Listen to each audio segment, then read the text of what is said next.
Благотворителна инициатива "Бягане във вишиванки" или "Риза с шивици" се проведе в морската градина във Варна с подкрепата на корпорация КУП и украинска общност Миразъм, в превод "Ние заедно".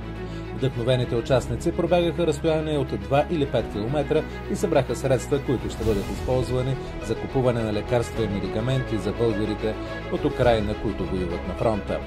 На старта представителите на корпорация КУП и Миразъм поздравиха всички и подчертаха важността на подкрепата за Украйна, след което участниците направиха енергична разгрявка с треньор. Пробягването на тези няколко километра е символичен акт на единство между украинци и българи.